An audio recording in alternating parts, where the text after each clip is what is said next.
Last time we left off, we have defeated the Dancing Lion. It was really an exhilarating fight that I've enjoyed a lot, so if you haven't done so, check it out here after this video. And before we go forward, let's catch up on some lore.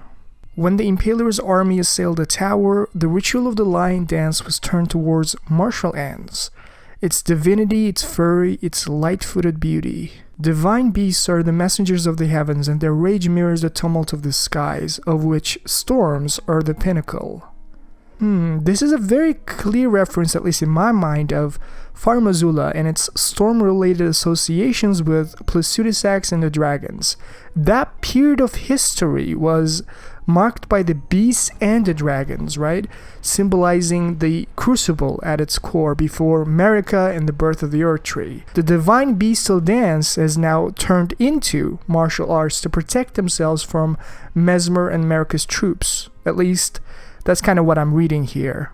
So, on that logic, what we see with these Crucible Knights in the base game is just a representation of Erdtree's primal Crucible energy, something that it embodied in its infancy, but it's not the source of the Crucible. That age of plenty, described by the lore, comes to an end not long after. So basically, the birth of the Erdtree is just a pale imitation of the actual true source of the Crucible. And let me tell you that this place looks really cool. I guess this is the tower that Miquella resides in, or will reside in, which is veiled by the shadow. I predict that we will burn these shadow roots with Messmer's flame, because it's really thematic of the Melina in the base game. O Tower of Hours, hidden in shadow, O lofty spiral piercing the heavens, lead him safely onto greater godhood, and in divinity grant our salvation. Okay, so this guy's talking about Miquella's ascension to godhood, and in divinity, Miquella will grant the salvation of these people. I still don't have a perfect understanding of who these people are, but they can be related maybe to the Crucible civilization, something about their people, and how Miquella is going to help them in divinity. I really want to attack this ogre ganging up on the Messmer soldiers just to help him out. So I also feel like the ghost that we've seen in the tower is related to the death and those who live in death. Since this place is where the souls of the death probably go into, I feel like that's the salvation Miquella is going to grant these people, which is how Godwyn maybe might play into the equation. Let's check out what we have here. Wait, what is this moaning? You better stop whatever you're using, bro. Guys, I'm gonna be honest, I seriously do not know where I'm going. I feel like I've explored everywhere and I can't seem to find an entrance to the Castle Ensis, which I probably need to go because Miquella's cross points there. I just do not know where to go or how to progress into that castle, which is really annoying me. The very center of the lands between. All manners of death wash up here, only to be suppressed. That's exactly what we've been all theorizing about the Shadow Realm. That's a very clear lore information, and it means that in the base game, that gap we've seen with the clouds is a sign of Marika's veil in the Shadow Realm. And this is where the dead people wash up only to be suppressed, because this is Marika's golden order. This is an epoch glistening with life, where death is suppressed and life is reinforced. This is literally perfect and in line with many of our theories on the channel. One of my personal fears getting into the DLC was to constantly see these spirit enemies, making everything feel samey just to fit the lore, and I'm glad we're actually seeing physical looking enemies in the DLC. Alright, so this is the first catacombs of the DLC. Let's fight some enemies and see what we'll find. What is this? The Black Knights were the primary force of Messmer's army. Their first leader was Andreus, a man endowed with great strength and command over the powers of the Crucible. Though he remained a devout follower of Messmer after his flight from the Erdtree, he would rebel after learning his liege's serpentine nature. His righteous stand was rewarded with imprisonment in an underground tomb. That power of the Crucible is very interesting. So it's possible to wield the power of the Crucible without being a part of the Crucible civilization predating the Erdtree, which explains the Crucible Knights. It is related to the beginning of the Erdtree, but is not the source of it, which is literally what I said in the beginning of the video. Also, it's interesting how it says flight from the Erdtree, only to abandon Messmer after learning of his serpentine inclinations, which are blasphemous for Marika's Golden Order. Rykard in the base game represented that.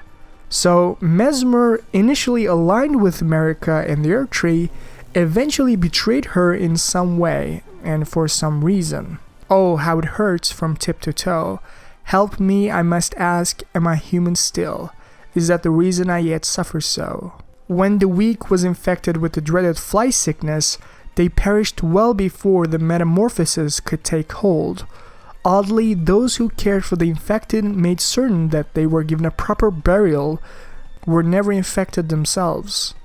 Gravebirds are ancient golems created to guard the spirit graves built where all manners of death ultimately drift.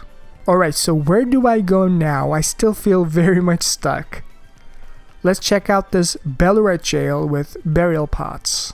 Oh, please not the jar, anything but that. I promise I won't ever do it again. I swear a living saint I'll surely be, please you must forgive me. So maybe after Messmer's crusade, these pots were used as a means to supply Crucible people into the Erdtree, into the creation of the Erdtree. So these Hornsents, fire giants, or misbegottens, omens, all of these beings who are touched by the Crucible were used as the energy to create the Erdtree, which is why we see those corpses in the trailer. Nice, it's finally time for a boss fight. What the He's a very short fellow, so my gut sword is kinda ineffective here. Oh shit, here we go again.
That was the weirdest duel I've ever had in my life. Onze, how do you even spell that? Onze, a master swordsman who devoted himself to the star-lined sword, realized that only ruin awaited at the end of the procession of stars, and imprisoned himself in order to forestall it. However, Yash, an apprentice who absorbed his technique, stubbornly refused to take heed of his master's words, and spent his entire life at his side, in defiance of his self-imposed seclusion. This reminds me of Selen's quest, where she turns into a literal star, and probably Master Swordsman Onze here has also realized the dangers of such a path that Carians in the base game walk, imprisoned himself to seclusion only for his apprentice Yash to degrade his master's burial get the star-aligned sword and maybe practice this forbidden spell of Carrions or something like that. Maybe Yash also desires a similar path to Selen, Luzad, or even Azur. These are actually very interesting item descriptions. I was not expecting, well, I was expecting Carrion related stuff, but I was not expecting seeing such a lore fragment like this. Perhaps these were once used as a fuel for the smithing process. By grace, if I ever see another rock, I shall find this. Of this I have no doubt. The altar of the forge cannot be far. So basically this place is the big forge of the fire giants, right? Which predates the Erdtree. We will find some sort of an entrance that will eventually lead to it, I think, because they are regarded as skilled smiths and forgers using their fires. And not gonna lie, looking at their frozen corpses in the mountaintops of the giants in the base game kinda made me feel sorry for them. They were trying to protect their kins in the forge, but the Erdtree that Marika wanted to forge herself required for the giant's fire to be extinguished, so to speak, since the Erdtree cannot be born in an environment where there's a lot of fire. Understandable, but still kinda sad. As much as I don't like the fire giant boss in the base game, I like them as a race. I also think Radagon with his red locks definitely has some fire giant origins in my eyes, which is a very thematic opposition to the moon, which is represented by Marika's race as Newmans. How the fire and the moon actually can come together to become a single god. One of the treasures of the ruined forges. It is said that the anvil's shape is inspired by that of an altar, and that long ago it was indeed used as such in rite and ritual. That is very interesting, but I want to get out of here right now. O BAYLE Tyrant Drake, do your wounds yet ache? Is your fury still yet to crest its zenith? Hurry and lay it all to waste. Lay waste to the proud, conceited, each and every last one of that arrogant lot. BAYLE was the foul dragon's name, a terrible harbinger of destruction whose challenge to the ancient dragon lord ended in grievous mutual injury. This is really important information here. So by mutual injury means BAYLE the dragon was the reason why Plasudisax is missing his heads, not because of Godfrey. It was BAYLE the dragon that slayed those heads. That's very interesting. And I actually have a theory right now that it is also possible that this BAYLE the Dread is actually Messmer's pet, so to speak. And Marika used Messmer's pet, BAYLE the Dread, to fight Plasudisax, that ancient dragon lord, before birthing her order with the Erdtree. I think it makes a lot of sense to think of this BAYLE the dragon as Messmer's pet because there's a lot of fire-related connections here. And Messmer actually helped Marika not only fight the fire giants, but also fight the dragon lord Plasudisax. I think it makes at least a lot of sense initially. I have to think about it. I don't quite understand all the details, but I think it makes sense. Oh, I really want to see this dragon right now and read its item description to get a better sense of what this all means. Oh, nice! We got the wings of the Crucible. Finally, I've seen this in the trailers. I really want to give it a shot. These keepers of the fate fought bitterly to spread their gospel in the Shadow Realm, where there was no Erdtree to gaze upon. It creates the festive Greece. The delightful festival is an old tradition, one old enough for the Erdtree to tacitly tolerate its endurance. I don't know what that means. This place is called the Fort of Reprimand, which means probably this is where the Omen Killers and whatnot were guarding and low-key imprisoning people, imprisoning the Crucible or torturing the Crucible, and built after the birth of the Erdtree to contain these beings in the Shadow Realm by Messmer, probably. Marika's rune? What the hell? Golden remnants of the grace personally bestowed by Queen Marika to the heroes who joined the crusade for her. The brilliance of Queen Marika's grace blinds even the very best. I have an idea right now. Do you guys Do you guys remember the Protection of the Erdtree description, where it was explicitly written that after countless victories in war, how the Erdtree became the embodiment of order? I think this crusade, which was led by Messmer, is alluding to these wars. Marika is now a patron goddess on the shoulders of the giants, omens, Crucible, and even her own people, Numens maybe. Through these crusades, that's how the Erdtree and the Greater Will became the dominant theocracy. Iris of Occultation, an iris that is as dark as night. In the realm of shadow, this artifice was employed by the priests of the Erdtree to intensify the fears of their flock to magnificent effect. What the hell is this? As dark as night phrase, which is maybe alluding to Marika's origins as Numens, where, in the base game, Rani represented with the Age of Stars, the darkness and the night. The Carians, basically. Maybe this iris was used as a means of inducing fear to Marika's subjects, so that none of them would ever betray her cause or reign. Because it reminds me of the idea that Marika's grace being drained from their eyes, having something to do with maybe being reborn or reincarnated with the Erdtree. So the fear of death is a very strong motivation. So this is a way of motivating people to stay loyal to Marika's vision for the world. Messmer soldiers. These soldiers belong to the ignoble penal battalion and were buried hidden from Shadowtree's sight. Shadowtree.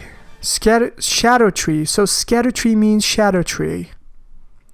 Ignoble means dishonorable, so I think there's some sort of a betrayal by Messmer towards Marika in some way, which is why they were hidden from the Shadowtree. And the Shadowtree is linked with the Erdtree, Marika's Erdtree. As Miyazaki said, they occupy the same space or dimension. So some sort of a fallout has happened between Messmer and Marika's relationship. Somewhere a great rune has broken, and so too has a powerful charm. So this great rune must be Miquella's great rune, right? Maybe the last piece has been divested of by Miquella, and now a powerful charm of sorts is broken. Maybe the charm of Saint Trina's enchantment, or something like that. Alright, we are here, but I don't want to go forward just yet. Let me go back and explore some more.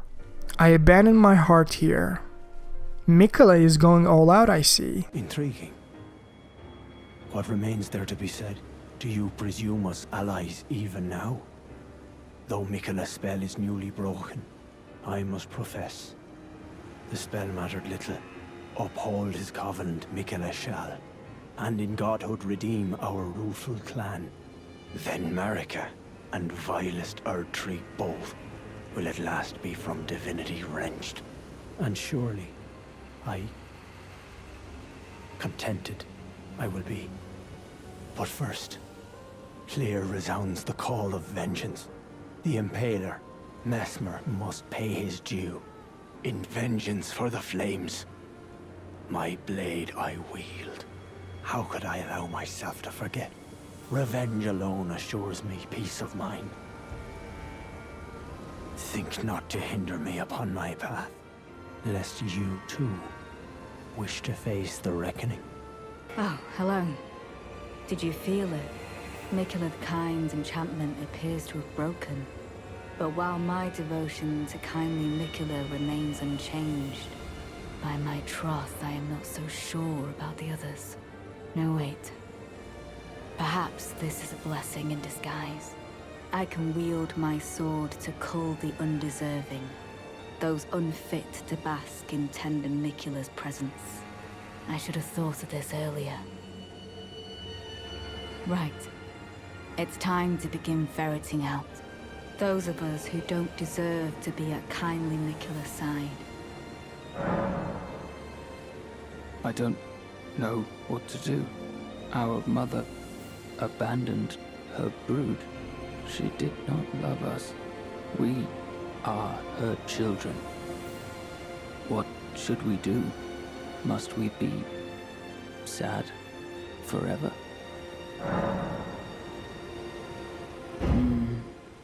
Maybe that's kindly Miquella's love. Love for all the unloved. Love to banish the pain. Okay, so this is the Hornsent's map, which points out to the last rune fragment, which is inside that castle where probably Messmer resides. Ah, there you are. I've made up my mind. The Hornsent will be eliminated. If he were to point his blade at Sir Messmer or Queen Marika, perhaps it would not matter. But vengeance changes a man. And one day, his blade may turn towards Miquella the Kind. Kindly Miquella is, after all, the true golden child. Even if he discards every last drop of his being, his lineage will always remain. I believe the Hornsent suspects what I have in mind. He never placed his full trust in me, even under the effect of kindly Miquella's spell. He must have recognized something. The scent of the killer that slept within me, the stench of crusted blood. I will follow the Hornsent. To have his revenge on Sir Messmer, there is only one place he will go. The Black Keep. But before all that, I really want to find a way into this Ensis castle, which I wasn't able to before. Maybe there's a way from this side of the map. Nice, just like I thought, this is the entrance. You know what, I'm just gonna run through here and we'll come back for the other side to deal with these enemies because there's just too many of them and they're hitting really hard. Alright, doing well so far.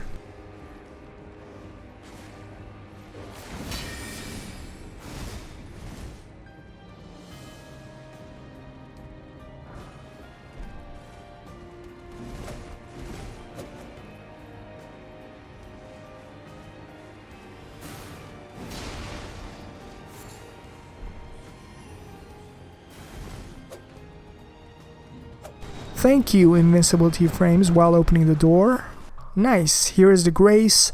Now I can go back and get the items I missed.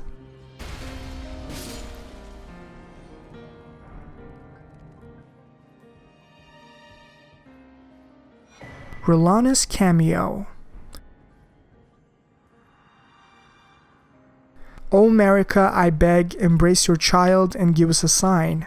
How long must this holy war stretch on?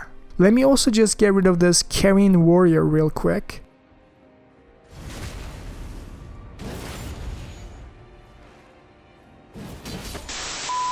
Engraved as a reminder of the unparalleled devotion of those who left their homelands to serve Rellana.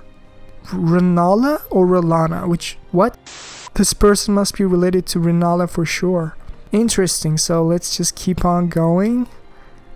And there is a boss fight here. Perfect. Okay, this is that Rellana person we've seen its cameo before. Easy there, wow. Holy sh...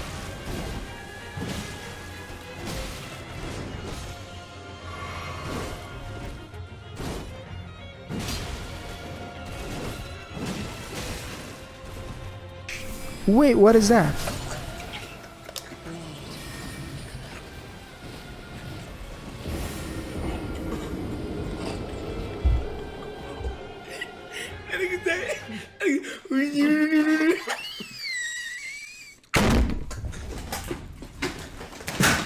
Oh shit, here we go again.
See, there are no ifs or buts. Rellana is the best boss that I've seen from Miyazaki to date. I absolutely love her, and I'll explain why. Buckle up for some praise, as to be perfectly honest with you guys, when I initially heard the name Rellana, I was expecting a magic and carrion themed boss fight like Rennala in the base game, where the magician is trying to stay long distance and you will have to deal with a bunch of spells similar to Elden Beast projectiles, but no. Rellana is a straight up close combat humanoid swordswoman with some projectiles to spice things up.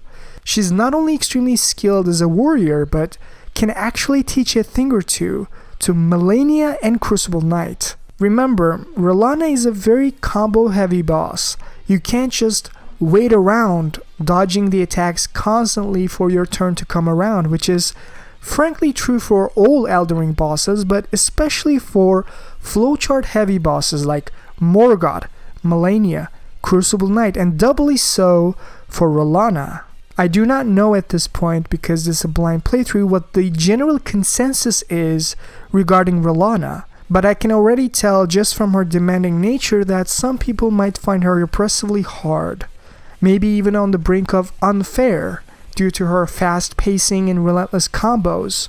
It is very challenging to see these very subtle windows of opportunity, let alone execute on these weaknesses as I've shown here on this footage. But that she's unfair mindset would be a mistake, as she's extremely well tuned and a fair boss fight. But make no mistake, all of her exploitable weaknesses can be done or approached in a variety of ways. Rellana is a flowchart heavy boss that changes her continuations depending on both the distance and your directional positions. So let's start with the distance. If you're close to Rellana as she's doing her first dual sword swing, she will not hesitate to do a second dual sword swing because she knows you are in close proximity.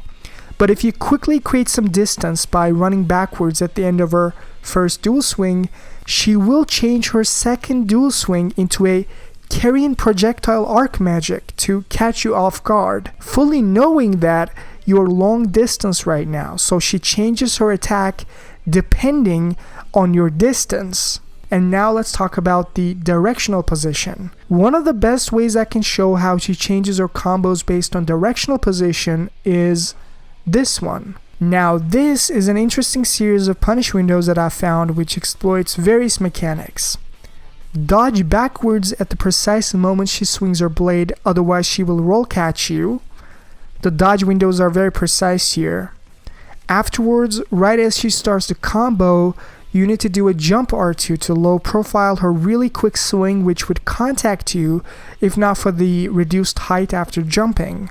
Afterwards, you need to dodge her second swipe, but you will dodge this one backwards so that directionally speaking you will land in front of Rellana, which will bait out the full combo. As if you did not roll in front of Rellana here, if you dodged anywhere else but backwards at this location, she would not continue with her final attack, which is a low swipe attack. This is a perfect attack to punish with a precise jump R2.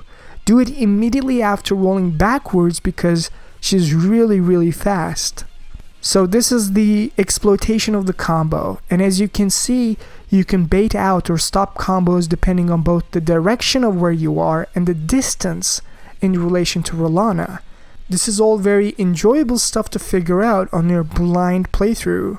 Furthermore, she has very high poise resistance like Crucible Knight. Poise means the boss gets tripped up and staggered by even your normal R1 attacks. If the boss gets staggered so much, that means the boss has a low poise. An example is like Malenia.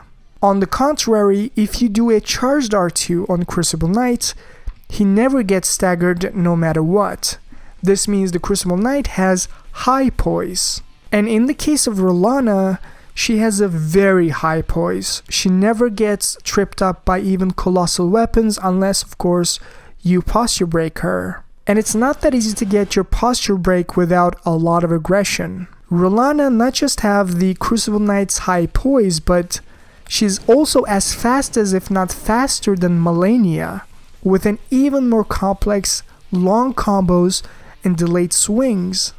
This is a completely savage warrior Miyazaki has concocted.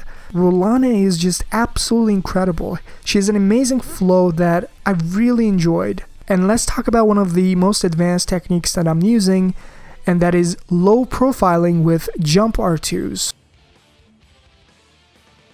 The idea is very simple. When you do a jump R2, the fall of your body reduces your height, enabling you to low profile some slash, thrust, or swipe attacks, a damage you wouldn't be able to avoid if you did not low profile it. Remember I said before how after the jump R2, you naturally low profile the first swing. Without taking that damage, you have just enough time to roll backwards to get in front of her. Low profiling with jump R2s enables you to dodge Rellana's attacks with invincibility frames. This is very beneficial because she's really fast and you need to continue the pressure on her posture bar. As she prepares for the next attack, you can simply stand still for stamina to refill to dodge her next attack, continuing the pressure. Also, did you know that her glintstone sorcerer projectiles can be dodged with a jump R2 thanks to invincibility frames in the air, which enables you to punish her faster? On 25 vigor, which is how I played, you need close to perfect understanding of her moveset to consistently posture break her. Rellana's second phase is more complex and harder to master than her first phase, and since this is my blind playthrough, I have not perfected it. However, I have solid enough understanding that I can do competent dodging for the most part while punishing her at neutral with jump R2s. Although I can take risks and try to sprinkle roll R1s in between her long combos, I still think the second phase is too dangerous with a very high damage output. Since she imbues her weapons with fire and magic, my 25 vigor Jengs can't make even a slight inaccuracy. As a final tip from me, if you're struggling with her, try to dodge at the precise moments she swings her blade, and don't be fooled by her misdirections using her body. Rellana likes to use her body a lot positionally as she's dancing with you, which probably helps her with the footwork, but don't panic roll because whenever you see her move, she's not swinging the blade, she's getting ready to swing the blade, which is when you should roll. Try to dodge only when she actually swings the blade, and instead use that precious 1 or 2 seconds to stay still. You don't have to move, so that as much stamina as possible can be replenished to dodge at the next swing. When you master this one technique, she will never get a hit on you unless she catches you at a weird moment, like when you're recovering from a risky punish with 0 stamina. To be honest with you guys, I can talk about Rellana for hours, but I hope that this short demonstration with various punish windows have given you a new avenue to explore, not only in terms of Rellana, but how to approach Elden Ring's bosses as a whole. Rellana is currently my #1 favorite Souls boss that I've ever experienced. In my victory run, I have taken a bit of a conservative approach, focusing more on the safe jump R2s rather than risky punishes. And as I told you before in the first episode with the Dancing Lion, you don't have to find these very hard punishes that I found to enjoy the aggressive rhythm. This victory run with Rellana will show you how you can create a very fun and enjoyable colossal weapon gameplay just by doing well-timed jump R2s, and frankly posture breaking Rellana every 20 seconds like a madman.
Making these videos take a lot of time and effort. If you want to see part 3 of the playthrough, like this video, subscribe, and maybe share with a friend who might enjoy it.